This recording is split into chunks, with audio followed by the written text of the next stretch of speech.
And just like that, we are back with chapter 70 of The Universe According to Mugsy. Today is Tuesday, May 20th, 2025. I am Mugsy, the creator, and let me be your quantum guide as we explore the connections of the current events, the cultures, and the consciousness, and we begin to open the dimensions of these connections that allow us to better know ourselves and the reality that we create. Oh, occasionally, from time to time, I like to put myself in the shoes of my audience, and I had a funny feeling that my audience at this time in May must be going through the graduation processes, the graduation commencements, the celebrations that are going on, if not in this past weekend, then upcoming.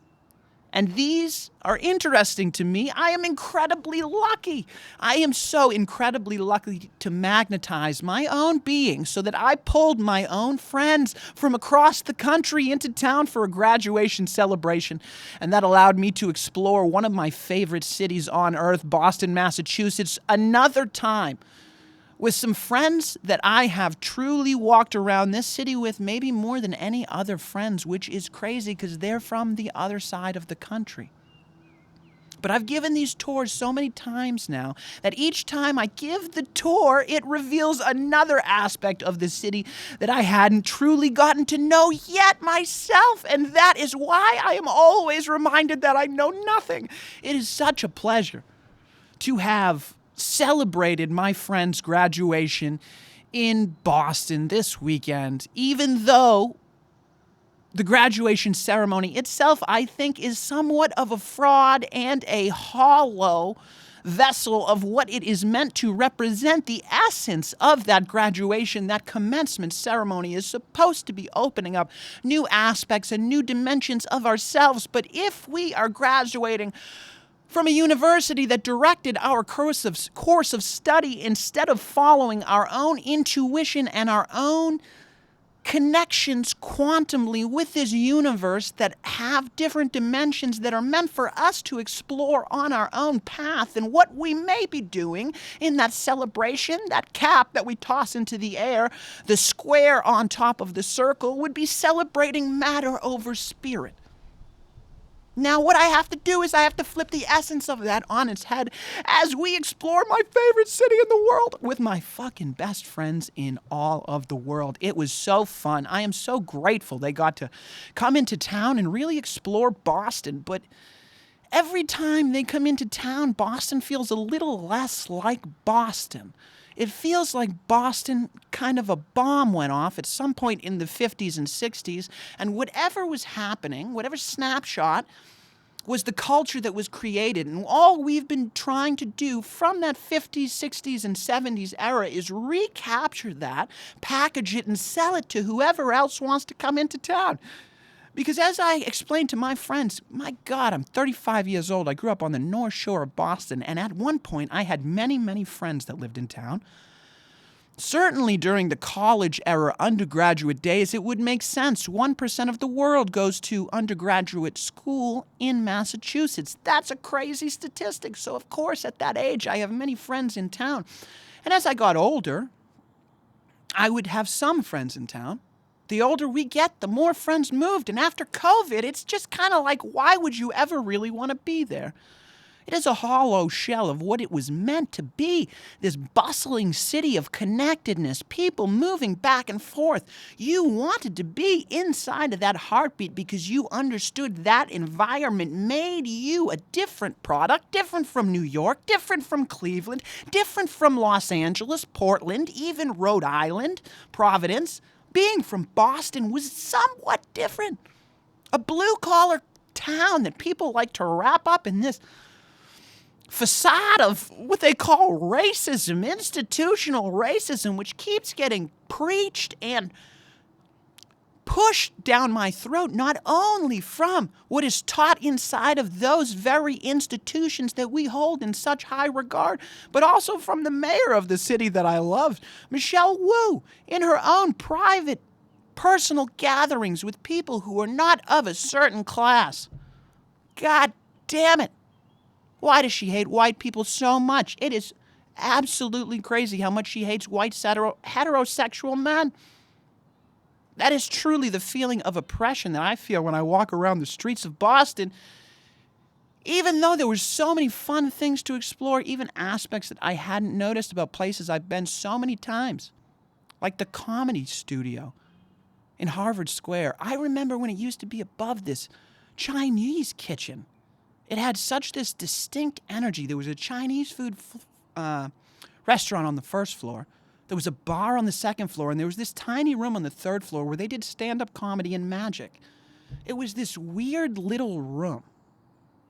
And the light that was created there, the true light in the laughter that people shared together in a community in downtown Harvard Square, I thought had something to do with the fact that Harvard was across the street. How come I looked for comedy in Boston for so many goddamn times in the last 20 years? And some of the only microphones that I could find were right across the street from Harvard. What old comedians who talked about the city used to refer to as the clubs, they all died because it was unprofitable. But somehow, this one club above a Chinese food restaurant was able to stay in business. And then something happened and they had to move out to Somerville for a little while. And then they reopened in the basement right across the street from Harvard University again. This basement on this little alley. And I can't help but wonder how this place has, in the light of COVID, all the small businesses that have been forced to close, how have you remained in business? And I go and I take a piss. And even though the comedy show's awesome, it's so great to see these artists in a community together, coming together and trying to capture that magic. There's something off. There's just something off in the air. It reeks of a distinct taste of judgment, which is the exact opposite of what you're trying to create inside of an artist's community. And as I'm taking a piss and I'm reading the calendar, I see that 25% of the goddamn sets are reserved for LGBTQ and women. Oh, it kills me to see that this place, this darkness, this shadow that exists in what is supposed to be the shadow of the greatest educational institution in the history of human existence. That's what Harvard wants you to believe. This shadow should be the place that we are able to have free discussion and explore who we are as individuals. But how can we do that if we are putting up guardrails for what we're allowed to talk about? And that is just what I found as we started the program. Someone came on stage. It was clearly their first year of comedy. And when I say first year, I mean first 10 sets. It's so obvious to see someone who doesn't know what they're doing. Now, many of the comics that get on stage, like I did many times in the past, is they fall into whatever their default pattern is when they feel uncomfortable. I noticed how much I was swearing. This individual resorted to using the word nigger. He was a black person, so it was somewhat socially acceptable for him to say that word. But he also made the critical error of being taller than 4'10" and saying the word midget. And this across the street from Harvard University, in the basement, the bowels of what is supposed to be an artistic community exploring the lines of what can be said, was a critical error on stage in front of everyone because no one would let it go. No one would let the fact that ignored the fact that he just said the N-word and harp on the fact that he said midget. This slur, this magical word that you're not allowed to say. Hey, numbnuts, if an open mic night at a comedy studio is not where we're supposed to explore the words that we're not supposed to say, then where exactly in this planet Earth am I supposed to go to explore them? Is it on this podcast? Is it because I just said the N-word? Are you all getting uncomfortable? Oh, no. Oh, no. He said the bad word. The man said the bad word. You're not supposed to say these things. These are all constructs and limiting beliefs that exist inside of our mind. And of course, I had to get as close as I could to the most prestigious academic institution in the world for me to be able to see so clearly. Of course, the Comedy Studio, that's not owned by a couple of comics that love the art of comedy. This is distinctly here as a tool to promote the type of comedy we like to see in the culture, to curate the type of environment we want to exist in the world. That's what Harvard does. That's what they do in Cambridge as well. And that's exactly what the Comedy Studio is there for. That's why they won't let it die. Who owns all that property? Who owns all that property right around the undergraduate University of Harvard College? Right? Who owns Harvard Square? Who leases all of those tenants? Who picks whether we're going to have an Urban Outfitters or whether the Aubon Pawn is going to become a Starbucks? My guess is whatever dealings that corrupt president of the university has, which is really just a front. That is just a front person for this private equity institution, the banks of money that are really going on behind the scenes to control the reality that you exist in. I love the current events. I love when my friends come into town because it was truly awesome. I've never been at an open mic night where they have a charcuterie board. I mean, the best charcuterie board I've ever had in my entire life. Just lay it out for all the stand-up comics. If you don't have enough money, just come on in. That's because they are funding the culture that they seek to create, because they're trying to hopscotch the part where you, the individual, get to choose for yourself with your own consciousness what art resonates with you. And that becomes the culture. If you like what I'm doing here, guess what? Eventually it's going to become the Joe Rogan experience. And then that is going to create so much current events that everyone's going to try and swim upstream. But you're not a fucking salmon. This is humanity. Let me teach you how exactly this stuff works. Because the next day we got to explore the Isabella Stewart Gardner Museum. And this in and of itself is such a weird articulation and snapshot and time capsule of Boston. We have a museum that houses some of the most expensive art collections from around the globe, not just specifically paintings, but actual physical pieces. In fact, I would call the actual home that is the Isabella Stewart Gardner home, which has now become the museum that houses her collection of art, in and of itself is a piece. I don't know that I believe the entire story of everything that I was told when I went into that museum, but nonetheless, I found all of the objects and architecture truly amazing. If I wasn't sure that I knew nothing about this place, I would say I was able to walk into a technological piece of art. Each room doing its own individual resonation, trying to channel and resound some sort of energy. I'm so curious about what those huge bowels inside the grand room inside the Isabella Stewart Gardner, where it would appear that there are fireplaces. I wonder if that's exactly what those were used for. I wonder if there was an electroculture that helped grow different types of fruit and vegetables from around the world right there in the center of Boston, right outside Jamaica Plain in the early 1900s. Oh, I'm so curious how they got this marble around on those dirt roads. Where'd the marble come from? Where was it quarried? How did you learn to design these magnificent structures in a way that I don't see anywhere else in Boston?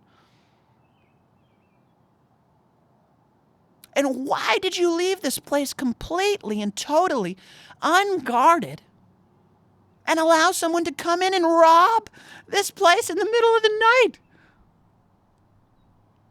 Why did that person go in so specifically and steal specific items of art off the wall? But they didn't take them as if they were to preserve the art to be sold on the secondary market. No, in fact, they cut them out of the very frames that they were sitting in, damaging the pieces.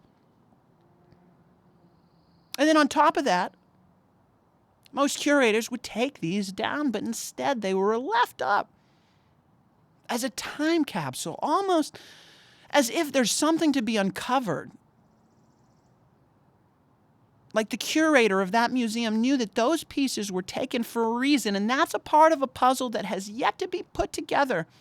And someday someone will return and they will put the puzzle back together, and everything will make sense. Maybe I am a psychopath.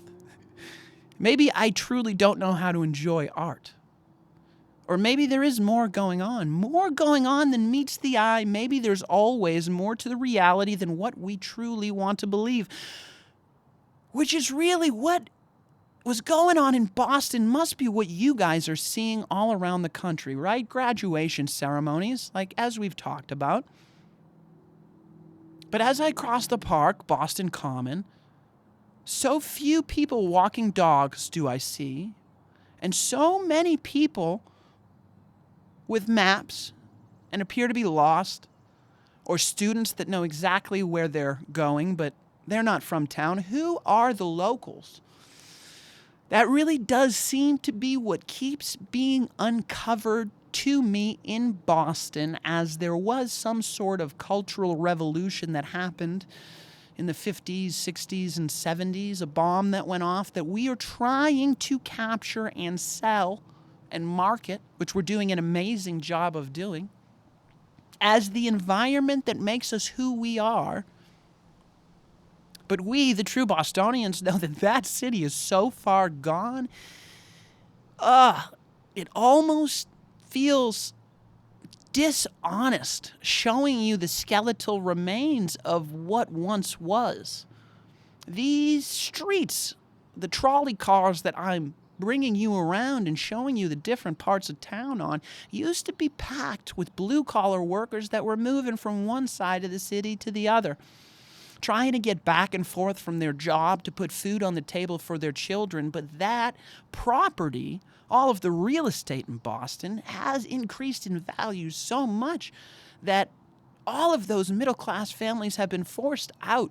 And this is not something that's unique to the city of Boston. That is something that we refuse to acknowledge, especially us coastal elites, was happening across the vast expanse of middle America until things got so bad that it washed right across our coastline. So now we kind of have an option, right? The culture of the community, we have an option to allow our city to die like Buffalo, New York, right? Like so many, Syracuse, New York, so many of these, I don't know why I'm stuck on New York, Rochester, that maybe that's the one I was looking for. There's so many cities like this littered across our country. Do we allow ourselves to become these graveyards, or do we kind of hold up this shell of what once was in the hopes that you don't notice all of the hollowing out that has happened in our neighborhoods, in our streets? I mean, if you love Boston, it's truly so sad that there are no more Boston Red Sox fans when you go to the games. The people that are in the audience don't even recognize the correct times that the season ticket holders would start doing the wave or singing the songs that were supposed to be programmed into the native experience of what it means to be a Red Sox fan from the last owner of the Red Sox who programmed that into us. It's just changed so much. It really is a hollow shell of what it used to be. All of those championships, all of those banners were the distractions to let you know that they were stealing all of the industry and culture right out from underneath you. It's sad. What else can I do but laugh? I mean, it was so great to have it was awesome. Don't get me wrong. I love the city. I truly love the city. I love pointing out all the different buildings and where the movies were shot, and the movies and what those movies were trying to articulate, which is the culture which you're living inside of, but simultaneously is also missing, because When you are able to rent out an apartment on the first, a 2-story apartment on the first floor in the North End, in the heart of downtown, you can rent that out for a week in the middle of May. That means that's not an apartment that someone's living in. And when you are able to get a table at the restaurant, that means that that drunk on the corner coming home from his day job with his daughter drawing in crayons and running around underneath the bar stools as you try and get a meal before you hustle off home. That's the experience that you're missing. That guy's not there anymore because you're living in his apartment, okay? It's so...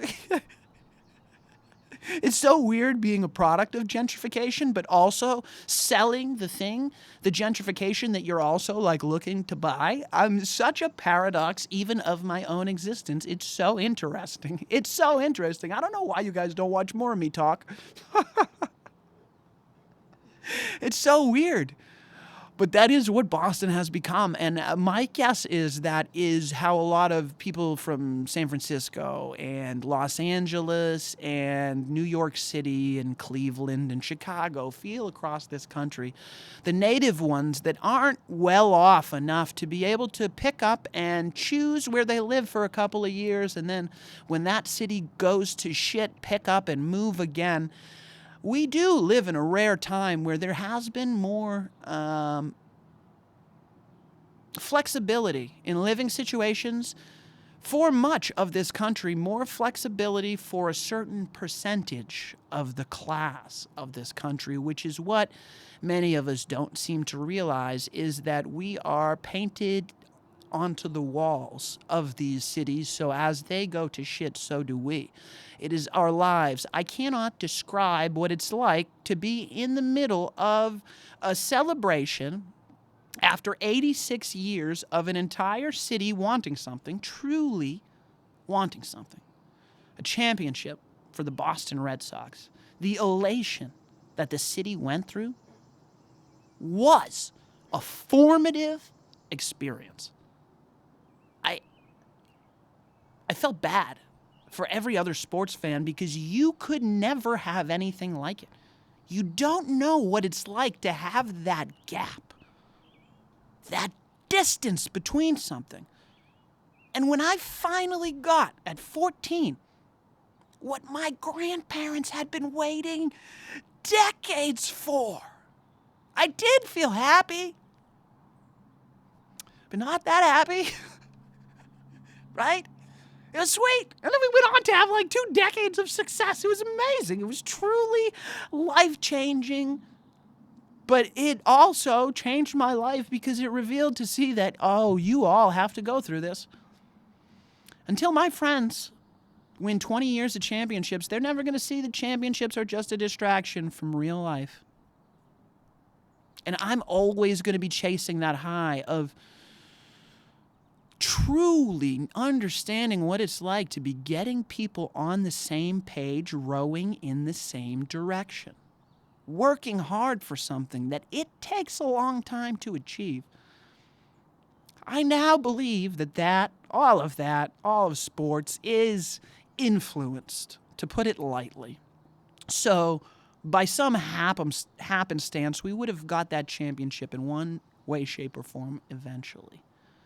So why did we choose to put all of our energy, all of our attention on that championship? It's almost like it was there to distract us, and you can only know that happiness by living through it, and that's what I'm trying to share with all of you. The way that I see Boston, the same love that I have as I'm walking through the streets doesn't change. Ask my friends as I was showing them the city. I still have that love there, that love, that appreciation for all that is and all that could be, because I understand all that once was and what will be again. It's all tied together in cycles. That's why I'm having so much trouble following the political cycles that I know you guys want to hear me talk politics. I know you guys want to hear me talk about the Orange Man. I know you guys want to hear me harp on the Dems, right? And the libs fibs in all the things that they're saying, but the truth of it is they are exactly the same. They are cut from the same cloth, and that is why they can't see each other as Yankees and Red Sox fans. Republicans and Democrats, right there, the exact same thing. I called it. I called it all. I called the entire 2024 political cycle. I did it live for you on this podcast. You can go back and check it out if you think that I'm lying to you. But I promise you, you will see all of the things that I predicted, all of the things that I talked about played out in real time. I was able to do that because these things move in cycles, and I am able to read the energy in the room, the frequency and the vibration to understand what part of the cycle we are in. Boston is in the goddamn destruction cycle. It was too comfortable walking around. I was so comfortable walking around that city. That's how I knew, oh shit, something bad's about to happen. It's always the way that it works. Everyone is too comfortable. We must be more grateful. We need to be.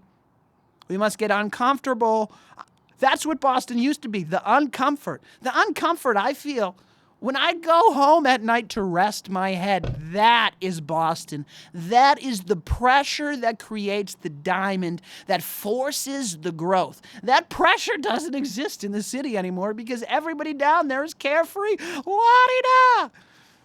All right, I can read the cycles. That's how I know.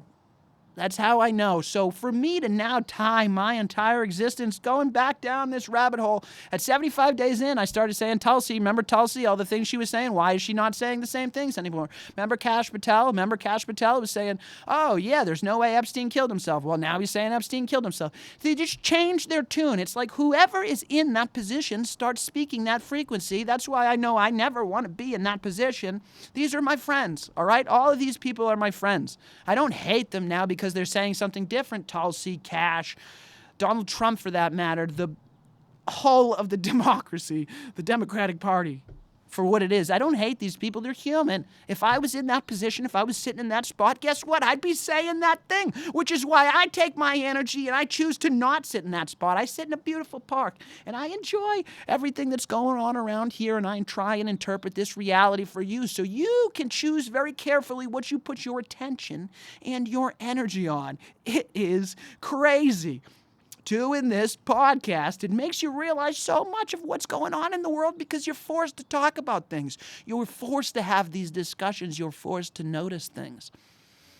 The honest truth of it is I am able to see so much of Boston because I truly love it.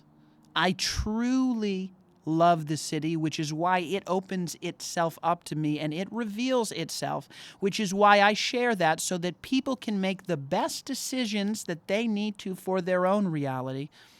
The issue comes in the ego, which I have been working very hard to remove.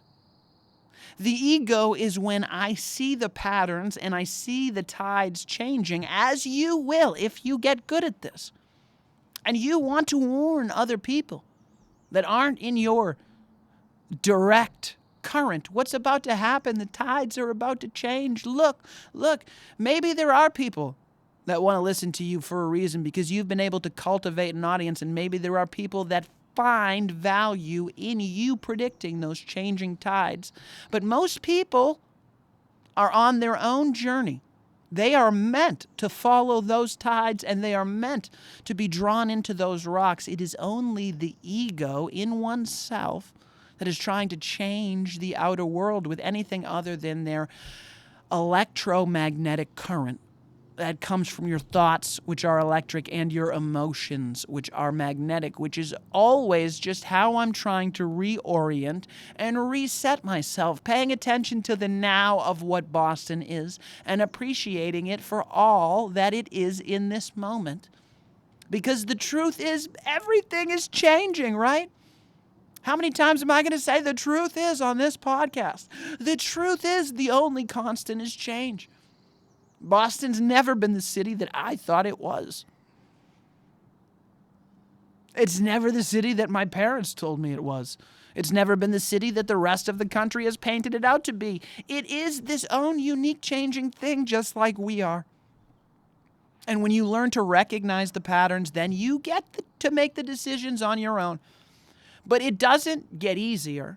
Nothing gets easier if you're truly on some sort of path in a direction of growth, unless you get comfortable being uncomfortable.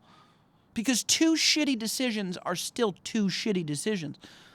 What I notice in my peers that I have seemed to work out of my programming is this idea that you need things to be right. We need conditions to be right in order for us to enter this time of growth. Okay, just wait for the world to be perfect. That sounds like a great idea. We'll just wait for it to be sunny enough for you to have that conversation with your parents that you haven't been able to navigate those rough waters.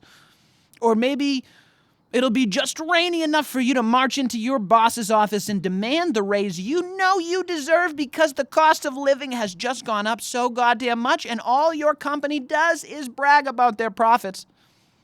I don't know what that little thing is, that little push that's going to get you that little perfect day. Because perfection is never going to come. Perfection is hilarious in and of itself. It is the joy of the ride that makes this whole dance worth doing, this whole life worth living. That is truly being human, is navigating the ups and downs and doing it with grace on some sort of individual path that you are tied to. In this quantum universe, this world, this birthright that you were born into on the day of your birth. There was a path laid out for you, and I don't know what that is. Probably has something to do with the quantum vibration of the universe at that minute in time, or that second that you came in, and what month it was, and where the planets were aligned in the universe. There's a reason billionaires have cosmologists and astrologists, and there's a reason millionaires don't. Okay? And with the wealth and the wisdom that I've gathered from my own intuition I've cultivated, you can be damn sure I am wealthier than any other person I've ever interacted with. And I've done my best to magnetize myself and draw my friends closer to me. Sometimes it works, sometimes it doesn't. When it doesn't, I try and work harder on myself. I try and see reality more for how it is, remove the judgment that I keep laying onto it because this judgment comes from my own perceptions that I am overlaying onto the world that I see. And I am so easily able to do this because I am able to eat healthy. And that controls my brain chemistry, which allows me to slow down my breath. And then I can control my emotions, which are just information that moves through me enough to laugh at myself because I am a numbnut sitting in the woods pretending he knows how the world works, or maybe I'm not pretending. Maybe I'm one of those magicians in a dark room somewhere. Maybe that dark room is this wilderness.